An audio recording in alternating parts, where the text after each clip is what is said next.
Yeah, my name is Lyons. I've been a professional photographer for all my life, for over 50 years. Happily retired now, of course. And just that some people may be interested in how I became a photographer or why I became a photographer. I was born in 1935, and when I was 22 I was hoping to be a teacher, a vocational teacher, metalwork engineering. I had got some of the necessary qualifications, but then I was managing a small engineering firm, very happy at it, enjoying that, but still hoping to be a teacher, when I got a very bad pain in my eye. As a result of that, anyway, I had to go and have surgery for many months in Richmond Hospital, and I was told I'm not to work for a year. Now before that, all this happened, I used to be dabbling in photography with my brother, who was more keen on it, maybe at that time, than I was. And we used to go down to the dance halls in Ackler, stand in the corner and photograph the couples, take down their names and addresses, and they would buy postcard for 1 and 6pence each, or 2 for half a crown. And at the beginning, I suppose, go wind back to the beginning, I was born in 1935, and that was pre-war, and the war started in 1939. And we lived up in the Key Road, and I remember running into the house, roaring, saying the Germans are coming, because I heard them marching feet, and it was dark. There was no street lighting, going up over the hill and some dim lights, and there was a funeral that was coming in from the Quay, and I thought the Germans had come into Westport Quay. I was 4 years old, and anyway, it was a funeral. But that was growing up, the innocence of growing up in Westport at the time. There was no entertainment laid on for young people at all. We just made our own fun, as usual, and played the cowboys and Indians and everything else, the usual stuff, cut knees and all that. I remember in 1947, there was a huge snow that lasted for 6 weeks. And the field at the back of our house had a slope on the way for about 400 or 500 yards down to a wall. So we had a big cigarette sign. It used to be up on the walls, advertising Goldflake or whatever they were. We had one of those, they were shiny on one side, with 2 holes in the end and a couple of ropes through it and pulled it up. And about 10 of us would get onto this and shove off and go like the clappers down through all these hills, and you'd have to roll off quickly before you hit the wall. And you become quite adept at that too. That was just one of the things we did for entertainment. That was the big snow in 47. It was a very quiet town.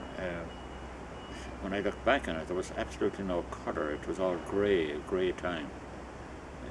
That was the paint in the house. I remember it was green on the bottom and kind of a cream on top, a little border in between. In most houses, there was no electricity outside the town. Only in the town we had electricity. We had electricity in our house. In the country, people used to get in. I remember then in the 50s the electricity came in. Remember that? At Westport Quay, then after the war, some boats would come in, some ships would come in to Lyons or carried with timber and with coal and that. And we see these foreign sailors passing in out by our house, talking a strange language. Just trying to think of my memories in that time. Then emigration, of course, was terrible. And in my school then, Christian Brothers, I was the only one left in Westport for a long period after the Leaving Cert, up to Leaving Cert. And even from Intercert, most of them would have gone away to England. There was nothing here, no work at all. But I never left Westport. I've never lived any place else, only in Westport. So subsequently, during that convalescence, I became bored, and I kind of wandered back to the camera. My brother had this. In the meantime, I migrated to the US. So his camera was there, and I began to do little jobs, being asked by people. Did a few weddings. I remember the first wedding I did in Newport, thumbing my way down, getting a thumb, and I lived, thumbing my way back again. But it grew from there, and I became really more involved then personally. I began to enjoy what I was doing. I continued to do that, now at a very low scale, a very small scale, but it began to develop. And then eventually I met the lady of my life, Mabel, and we married. And we had 2 children. I was operating from our house then, and it was getting a bit crowded. I had a darkroom in the house, so I bought a little premises on Bridge Street in Westport, and the business really took off then. I became involved in photojournalism then. I was doing most of the work for the Telegraph for a number of years, for about 9 or 10 years at least. And things were going so well then, I continued and bought a bigger premise across the street and sold the one I had been in. That really then was the peak of my work. I was doing weddings by the score, doing opera weddings, doing functions, dinners and everything for the papers and for organizations. And during that period then I became interested in the landscape, and I began to realize we were living in such a wonderful place here in Westport, and Cropati and Clube and all this area was so beautiful. I began to record that too, and then when I showed a few, then I found people were interested in buying them. So that developed, in my landscape business developed wonderfully well, and still does even to this day. I'm still selling landscapes. Those landscapes then began to interest me in doing exhibitions. I did a few in Dublin, then I went on, I did several in the US, quite a lot in the US, because I noticed that being a tourist town, many of the American visitors used to come in and how interested they were, and many of them suggested I should exhibit in the US. And that worked well too, but it was quite costly to do these exhibitions, and I found it very hard to get the time to do them in America. But that was the landscape side. Then I was very involved in the press world, and I remember in 1981 I won the Photographer of the Year, Press Photographer of the Year, particularly in the picture essay section. That was another highlight. Now, I've had many highlights then over the years, meeting interesting people. And yes, I just remember an interesting man was Sean McBride, doing his portrait above in Roebuck House in Dublin. He was such a humble man, so unassuming, and he was such a famous man. I remember when I was lighting him, setting the lighting on that, he was talking, and then he excused himself to go to the phone. He was just back from a US hostage in Tehran, negotiating on that, and the phone call came from the Kurt Valentine, the Secretary General of the United Nations, and he excused himself to talk to him. And I was saying to myself, here I am up from Westport, and here's world history happening. I just found it fascinating. I also did a portrait of Mother Teresa. I photographed Jean Kelly, Grace Kelly, all these people who were world names. Well, now, like many people, we were all at periods concerned about all the terrible tragedies and the starvation in the world, particularly in Africa, and I felt the only thing I could do was to use the trade I had, the camera. So I became involved in development work in Africa. So the first one of those was Westport Aurora, which was the flagship and still is of the partnerships. I went out to Africa. I went to Aurora twice. First time just to see what was happening, but an exhibition in Dublin, and got great coverage for that. And that since that day, it's a very successful partnership. I then continued on. Second time I went to other parts of Kenya and got more partnerships. Did the same thing then in Malawi, did the same thing a couple of years later, and then in Tanzania a couple of years later again, and then later on in Mozambique. So I ended up with 18 partnerships set up, because the camera was a great way to tell the story. It just brings it down home to the people much better than trying to just talk about it. So that was the use of the camera for the less well-off people.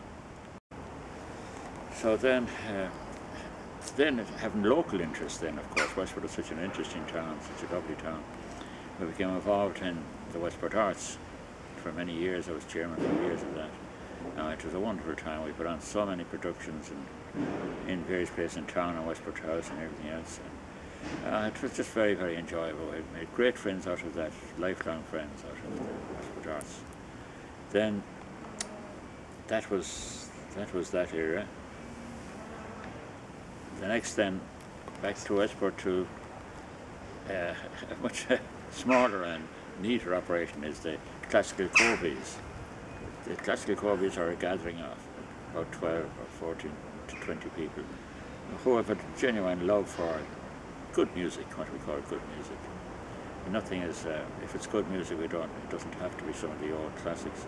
It can be modern, it can be jazz, old jazz or new jazz. Just what the artists are superb. So we've put on a few shows, public shows then. We meet every fortnight ourselves for our own entertainment.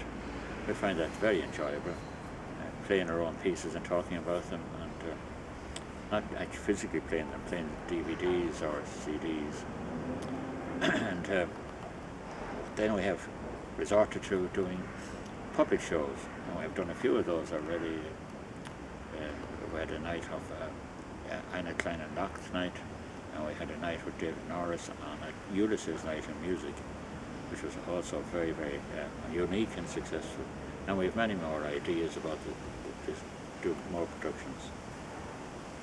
Yeah, well, to talk back as a photographer, when I was, every Sunday I had to cover football, which I wasn't too keen on because my children were growing up and I preferred to have been with them. But I owed so much money to the bank, I had to work day and night, and to reduce the overdrafts.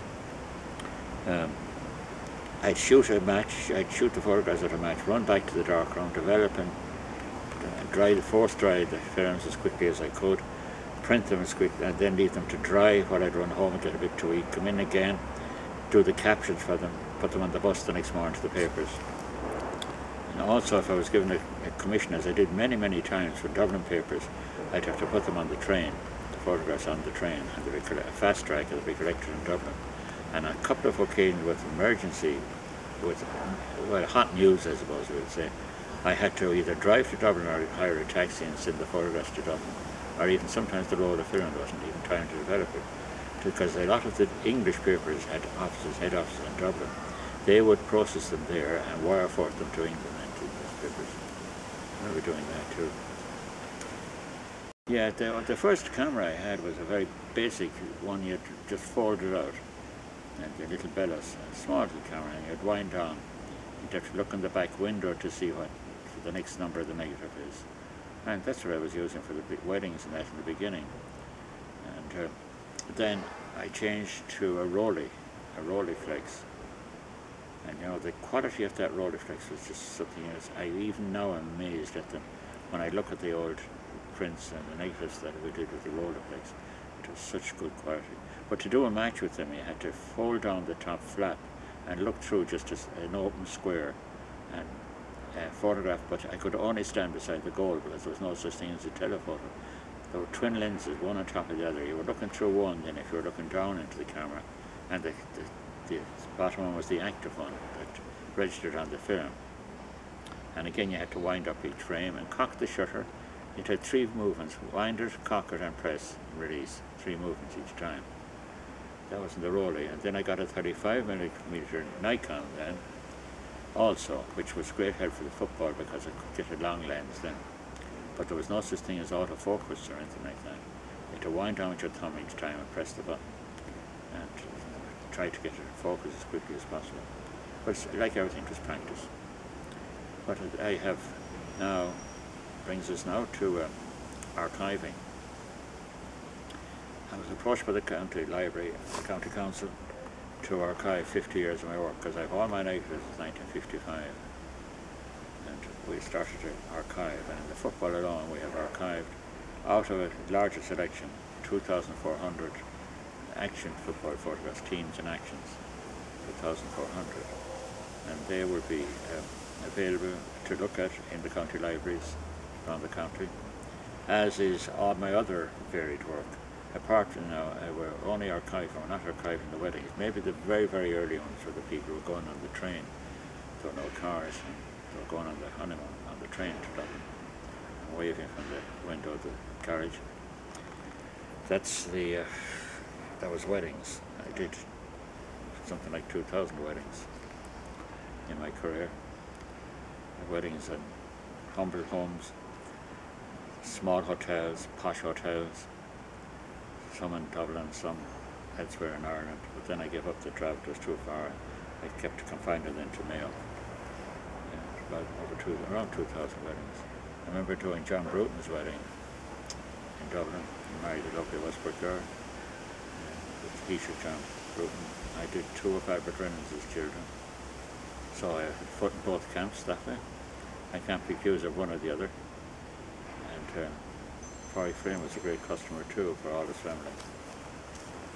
Now, during my wedding career, there were many anecdotes and funny events, of course, many interesting ones. But I suppose every photographer has had certain occasions in his career that were memorable. I remember one day giving my brother, who was a clerical student at the time, giving him a lift down to the church, and I was going on to do a wedding up in Mayo Abbey, and it was a dreadful morning, pouring rain, and I had an MG Magnet car with a big long black bonnet and chrome headlights, a lovely old thing, leather bucket leather seats, and the car was ticking over, and then when he went off I pressed the accelerator and nothing happening, and the engine fine, everything ticking over. I looked down and I saw that the cable had broken from the accelerator, and I had to be above in Mayo Abbey at 9 o'clock. This was 8 o'clock.